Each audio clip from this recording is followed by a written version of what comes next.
I am such an awesome guy. I make so many videos.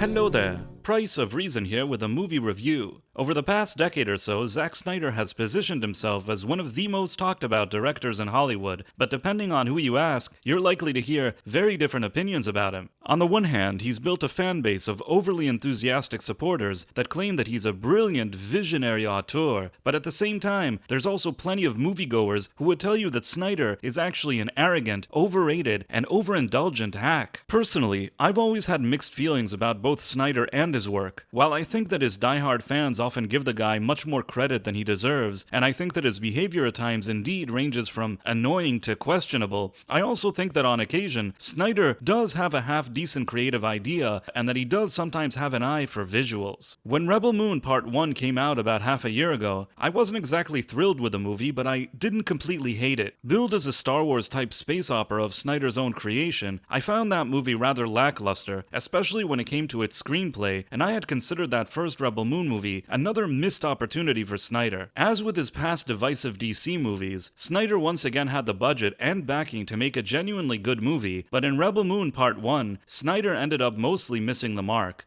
Again. With that being said, as a fan of cinema that's not just rooting for people to fail, I had hoped that Rebel Moon Part 2, The Scargiver, would perhaps improve on the first movie, especially in the storytelling department. In this video, I will discuss the general plot of Rebel Moon Part 2, what I didn't like about the movie, what I did like about the movie, followed by my official score. Rebel Moon Part 2 starts off with a voiceover from Anthony Hopkins, who reminds people what happened in the forgettable first movie because he rightfully assumes that nobody remembers. And the story picks up pretty much exactly where Rebel Moon Part 1 left off. A group of rebels led by Kora have seemingly defeated and killed a big space Yahtzee general, and now they're back at Veldt, the planet of farmers that was facing an Imperial threat in the first movie. Even though the rebels have seemingly saved the planet, most of the townspeople don't show up to greet them at a feast in their honor because they feel ashamed that they needed their help to begin with. Why would they ask people to help them only to then be ashamed that they helped them? Yeah, don't think about it. Kora then explains that they can all feel at ease because by killing the Space Yahtzee general, they've eliminated the entire Imperial threat altogether. You see, according to Kora, there's some type of Imperial protocol that if you kill a big general, the Imperial ships go back to their headquarters and then never return. But wouldn't the Empire want to strike back at the people that just killed their important general? Yeah, don't think about that either.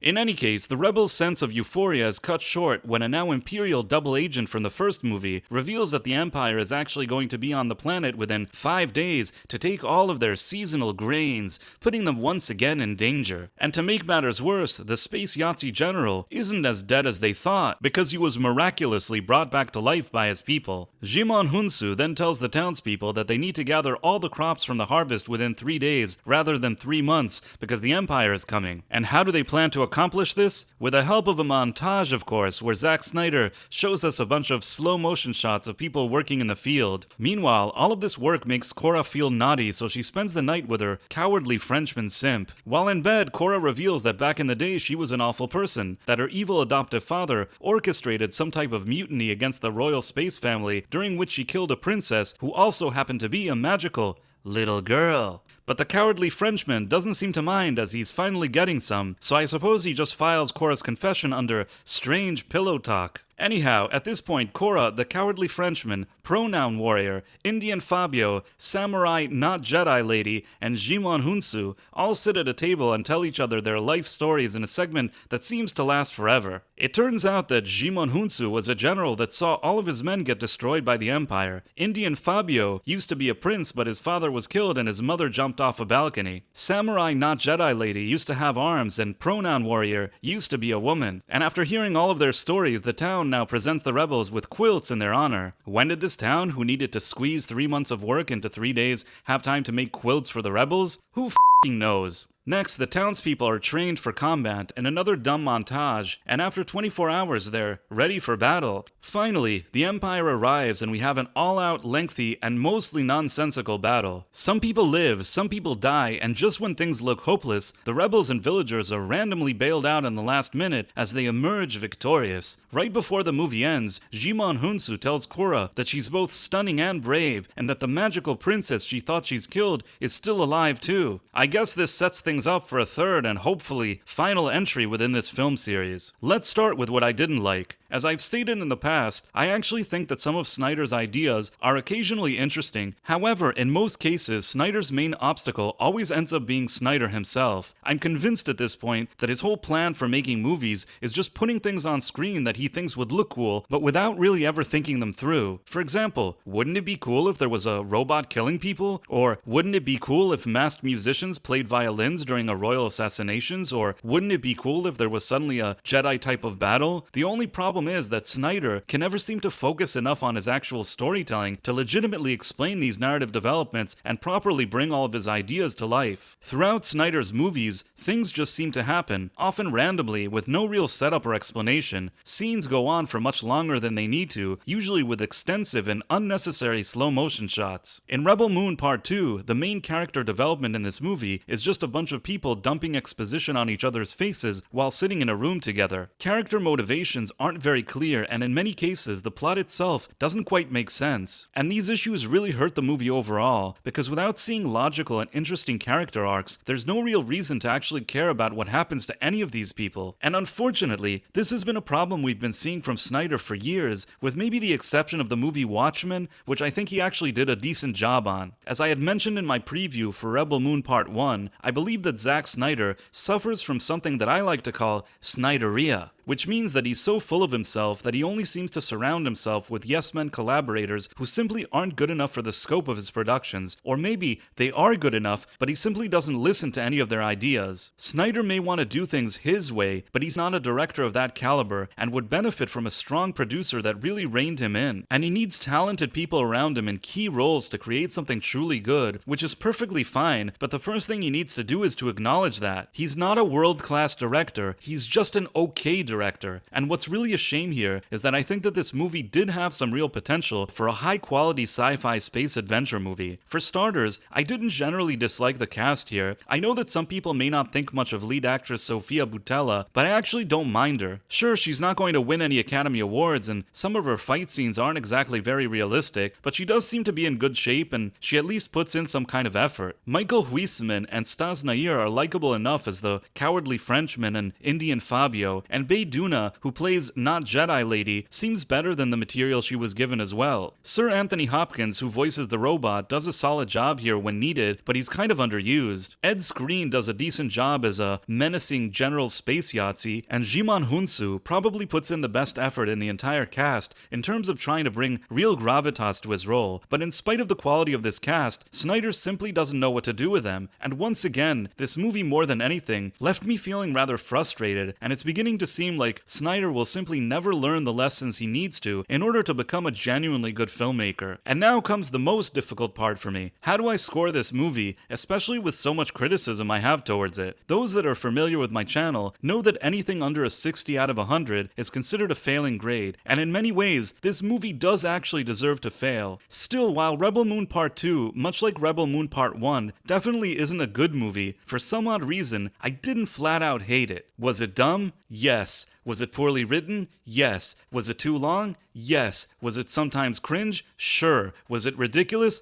Absolutely. But for me, as a silly, direct-to-Netflix, C-level type of sci-fi movie, I found myself looking at it as sort of a guilty pleasure. While I wouldn't necessarily recommend it to anybody, and if it was playing in an actual movie theater, I wouldn't say that it was worth your money. As a streaming original, it is something you could put on in the background, especially if you have trouble sleeping, or are just in the mood for some preposterous sci-fi action. And most importantly, it's not an existing franchise that's being ruined here. Maybe Zack Snyder desperately wants it to be a Star Wars movie, but it clearly isn't, so it's not like he's spoiling any existing lore or mythology. Since I'm not really invested here emotionally or financially, it doesn't really impact me one way or another. To me, this movie feels kind of like a later installment within the Fast and Furious franchise, but in space. So although I acknowledge all of this movie's many failings and I think that it's really dumb, still, against my better judgment, I'm willing to give it a 60 out of 100, which means that it just barely avoids getting a failing grade. And maybe I'm being a bit too generous here, but I can only go with my general feeling, and I always try to be as honest as I can. And if you'd like to support my channel, please make sure to like and subscribe, as it really helps. Thanks for watching, my friends. Thank you,